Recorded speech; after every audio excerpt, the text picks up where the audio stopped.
नमस्कार, आप देख रहे हैं स्वदेश आवर। मैं हूं अजय शर्मा। आज स्वदेश आवर पे हम लेके आए हैं मदन सबनविज, नोटेड इकोनॉमिस्ट, और अभय अग्रवाल, एक वेटरन फंड मैनेजर और पाइपर सिरका के एमडी एंड सीईओ, ये डिस्कस करने के लिए कि बाजार ने आरबीआई गवर्नर साहब की कमेंट्री को कैसे एनालाइज किया। उनकी कमेंट्री में रेट ट्रैजेक्टरी के बारे में क्या हिंट्स थे, इंडिया की इकोनॉमी का इस समय क्या हाल है, इन सब चीज़ों के बारे में एक बाजार के नज़रिए से आज हम स्वदेश आवर पर डिस्कस कर रहे हैं। अभय एंड मदन, बहुत शुक्रिया आज हमसे बात करने के लिए। सबसे पहले मैं आपसे पूछूंगा मदन, जो दो डेटा पॉइंट्स गवर्नर साहब ने डिस्कस किए, 6.7% इन्फ्लेशन का अनुमान और 7.2% ग्रोथ का अनुमान FY23 के लिए, ये आपको रियलिस्टिक लगते हैं? आपको लगता है कि सारे डेटा पॉइंट्स जो इन्वायरमेंट में हैं, सारे रिस्क जो हैं, वो सब इन दोनों डेटा पॉइंट्स में अच्छी तरह एडजस्टेड है? जब भी हम किसी डेटा पॉइंट को एनालाइज करना है, I think we should look at it from the point of view of the current situation. तो आज की तारीख का अगर आप देखेंगे, आई थिंक 7.2%, 7.2% जो जीडीपी ग्रोथ के लिए दिया है, that looks very much reasonable.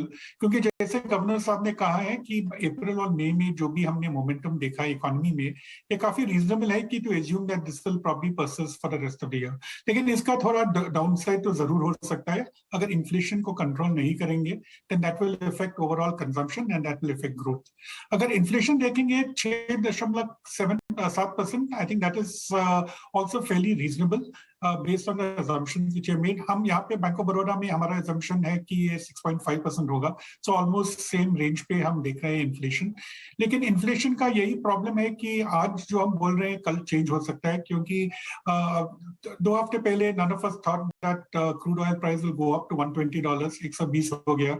For quite some time 100 और 110 के बीच में था।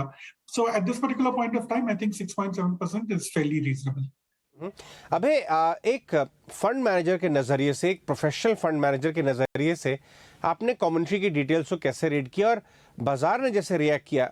नेक्स्ट 1 घंटे के अंदर real estate, auto stocks, financials, banks, ये सारे स्टॉक्स डेज हाई गए बट रुके नहीं। एक बार आप बाजार का रिएक्शन जरा रीड करें और कमेंट्री के बारे में बताएं।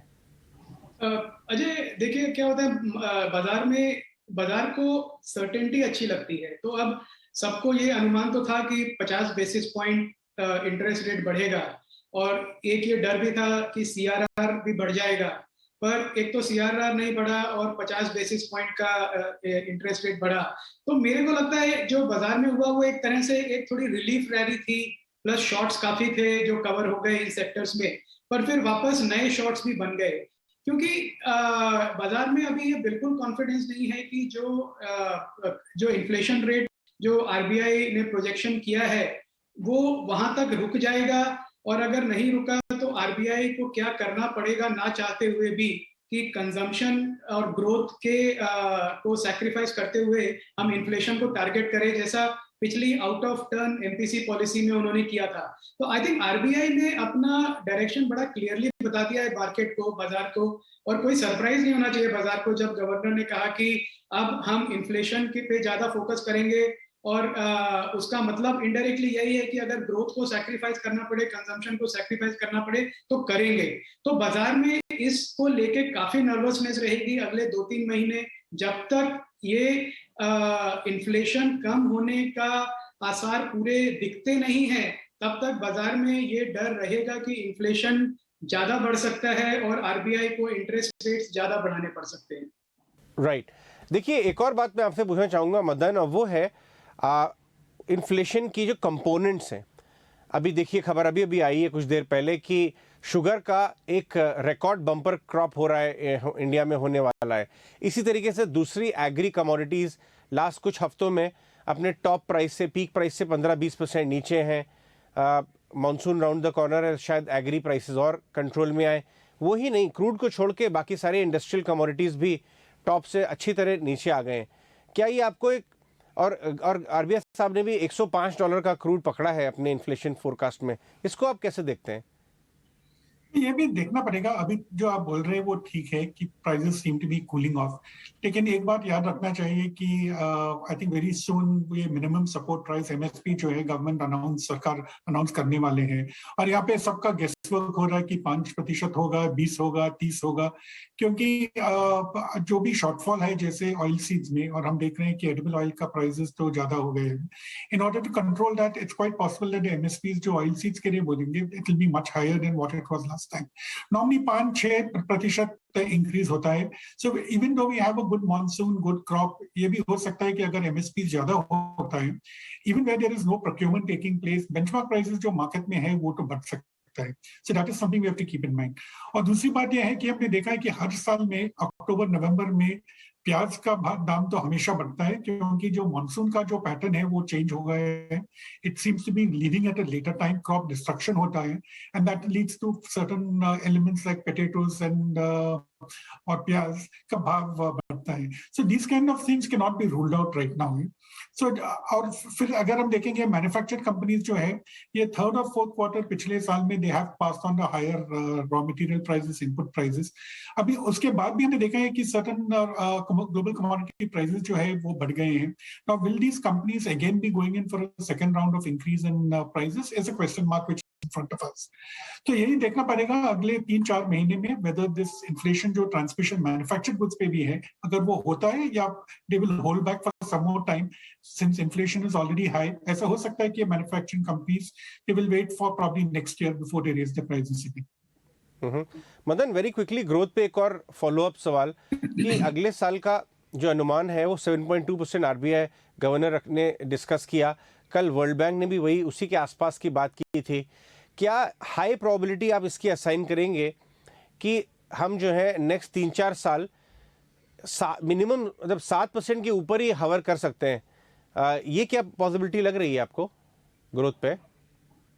ना, ऐसा लगता है कि अगर इस साल में हम 7% से ज्यादा अगर हम मैनेज करेंगे, then I think we are on the right path for sustained growth of 7 to 8% अगले 3-4 साल। और जो भी हम बोल रहे हैं कि 5 ट्रिलियन का इकोनॉमी बनना है, that is something which will be achievable।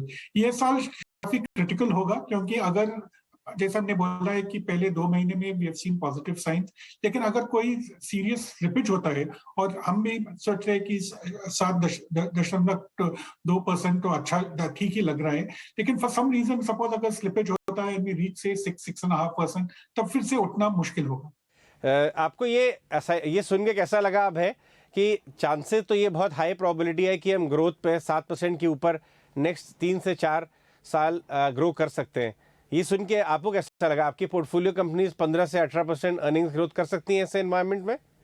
नहीं, देखिए बिल्कुल, जो अगर मैं कहूँ कि अगर जीडीपी हमारा बढ़ेगा 7% के आसपास से, तो जो मार्केट कैप है उसको 10% के आसपास बढ़ना चाहिए, क्योंकि ऑलरेडी वैल्यूएशंस काफी सप्रेस्ड है।